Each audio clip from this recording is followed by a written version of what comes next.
जय माता दी, जय महाकाल। मैं राजगुरु जी महाविद्या आश्रम राजयोग पीठ फाउंडेशन ट्रस्ट के माध्यम से आप लोगों के लिए आज ज्योतिष जैसी विषय पर प्रयोग लाया हूँ। भविष्य को एक ही ग्रह बदल सकता है, 9 ग्रह नहीं। आज हम इस पे बात करेंगे।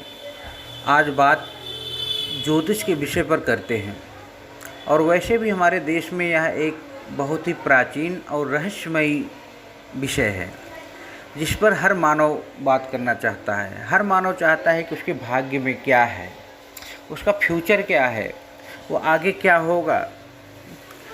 यह एक ऐसा विषय है जिस पर हमेशा से ही नए नए शोध होते रहते हैं। ज्योतिष शास्त्र एक अपूर्ण शास्त्र कहा जा सकता है और यह शास्त्र पूर्ण तरह से कभी लिखा ही नहीं गया और कोई लिखा भी नहीं सकता इसके बारे में। ये इतना गूढ़ और इतना रहस्यमय और इतना विस्तृत है कि जिसके बारे में कहना असंभव है। मैं आज आपको लोगों को ग्रहों के नाम पर डराने हेतु ऐसा नहीं बता रहा हूँ, अभी तो यह जीवन में कैसे सहायक होगा, कैसे हम इसका फ़ायदा उठा सकते हैं, कैसे अपने जीवन में इसको उतार कर हम अपने लक्ष्य को प्राप्त कर सकते हैं, इस बारे में बताने आया हूँ आज। हमेशा से मेरा एक ही लक्ष्य है, मुझे अपने क्षेत्र में हमेशा नई नई खोज करने का अवसर प्राप्त हुआ है और यह अवसर प्राप्त होता रहे, यही मेरा उद्देश्य है। और जिससे कि जो भी मुझे नवीन हो, अलौकिक हो, अद्भुत हो, जो अभी तक ना हुआ हो, ऐसी जानकारी मिलती रहे और हम आप लोगों तक ये जानकारी पहुंचाते रहें, यही मेरा उद्देश्य है। और ऐसा अवसर मुझे बहुत से विद्वानों से मिलने का मौका भी दिलाया और उनसे इस बारे में बात भी हुई और बहुत मदद भी मिली। कोई भी ज्योतिषी आपको प्रैक्टिकल करके यह नहीं बता सकता है कि कौन सा ग्रह आपको शुभ फल दे रहा है और कौन सा ग्रह आपको अशुभ फल दे रहा है, परंतु माँ भगवती की असीम कृपा से मैं आपको प्रैक्टिकली बता सकता हूँ और न ही तो दिखा भी सकता हूँ कि आपका कौन सा ग्रह कुंडली में शुभ है और कौन सा अशुभ फल दे रहा है। यह क्रिया तो आपको मैं आमने सामने बिठाकर भी दिखा सकता हूँ, मेरे लिए कोई बड़ी बात नहीं है। और जो यह प्रैक्टिकल देखना चाहते हैं वो आगे मुझसे संपर्क भी कर सकते हैं और मिल भी सकते हैं। सभी लोग जानते हैं, आप लोग जितने हैं जो साधक हैं, जो नए हैं या जिज्ञासु हैं, कि मैं कभी भी कोई भी बात, चाहे साधना से संबंधित या तंत्र से संबंधित, कोई ऐसी बात नहीं है जो मैं घुमा फिरा के कहूँ या लांग लपेट के साथ कहूँ। जो भी कहना है सीधी बात करना मुझे पसंद है।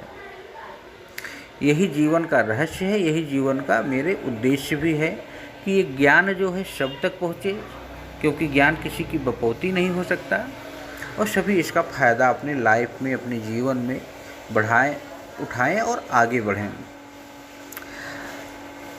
प्रैक्टिकल क्रिया से देखा जाए तो किसी भी व्यक्ति के जन्म का विवरण की आवश्यकता नहीं होती, परंतु कुंडली अध्ययन हेतु जन्म का विवरण होना बहुत ही आवश्यक है।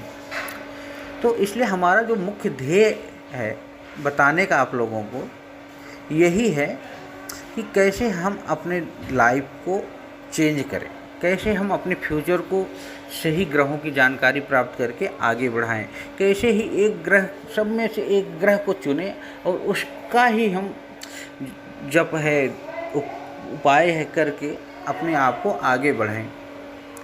तो मेरे हिसाब से जो आज तक हमने रिसर्च किया, हमने यही जाना है कि हम कुंडली में जो 9 ग्रह हैं होते हैं, जो व्यक्ति के जीवन का आधार भी हैं, अभी तो उन्हीं में से हमारे भूत भविष्य वर्तमान को हम जान सकते हैं।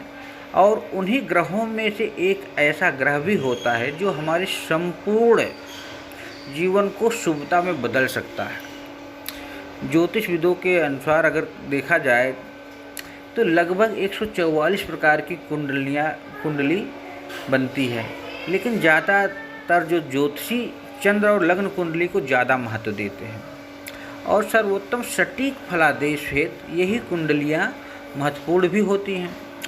लेकिन नवग्रहों में उस एक ग्रह का अध्ययन करना जो हमारे संपूर्ण जीवन को बदलकर हमें खुशियाँ प्रदान करे, इसके लिए चंद्र कुंडली या सूर्य कुंडली से ज़्यादा अन्य कुंडलियों का अध्ययन करना बहुत ही आवश्यक है। चंद्र और सूर्य कुंडली के साथ साथ नवमांस कुंडली, वर्ग कुंडली, गोचर कुंडली का जो अध्ययन से हमें समझ में आता है कि ऐसा कौन सा ग्रह आवश्यक है अध्ययन के लिए, जिससे कि हम मंत्र जाप से या उपाय करके, जिसके माध्यम से हम अपने जीवन को उच्चता तक ले जा सकते हैं या उच्चता प्राप्त कर सकते हैं।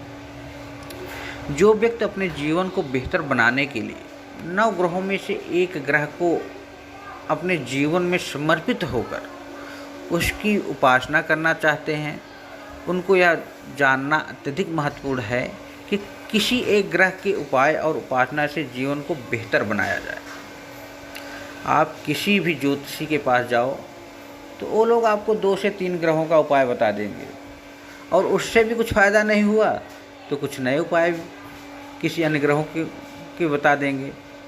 परंतु आपको आपकी कुंडली में जो है मैं 5 प्रकार से बनाकर सिर्फ एक ही ग्रह का उपाय, मंत्र, उपासना बताऊंगा, जिससे जीवन में फ़ायदा ही होगा, नुकसान कभी नहीं होगा। मुझसे किसी भी प्रकार का फलादेश जानने की इच्छा ज़्यादा न रखें, थोड़ी बहुत जानकारी मैं आपको दे सकता हूँ रावण संहिता के माध्यम से, और एक मैं आपको बता दूंगा अध्ययन करके कौन सा ग्रह आपको जाप करना है और किस ग्रह के कारण सभी कष्ट, बाधा, दोष को दूर करके सफलता को आप प्राप्त कर सकते हैं। फलित ज्योतिष हेतु अन्य ज्योतिषियों से ज़्यादा दक्षिणा मैं नहीं लेता हूँ।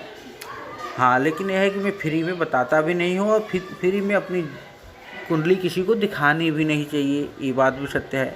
तो जिन ग्रहों के बारे में आप जानना चाहते हैं, आप अपना date of birth, time, place, नाम भेजकर मुझसे इसके बारे में डिटेल जान सकते हैं, और दक्षिणा भी आप चाहें तो पे कर सकते हैं पेटीएम पे भी। मेरा पेटीएम नंबर है 9958417249।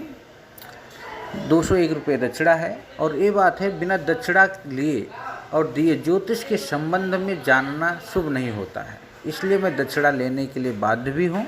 इसलिए जो लोग दक्षिणा देने में असमर्थ हैं तो अपने हिसाब से दक्षिणा दे सकते हैं, कुंडली को दिखा सकते हैं, ऐसा कोई बात नहीं है। लेकिन बिना दक्षिणा की कुंडली न दिखानी चाहिए या न देखनी चाहिए। इसलिए मैं आप लोगों से इस विदा लेता हूँ, और जो भी जानकारी आप जानना चाहते हैं, पाना चाहते हैं, तो हमारे महाविद्या आश्रम के संपर्क कर सकते हैं या हमसे संपर्क कर सकते हैं। हमारा संपर्क सूत्र है 9958417249। व्हाट्सएप नंबर है 9958417249। जय माता दी, जय महाकाल।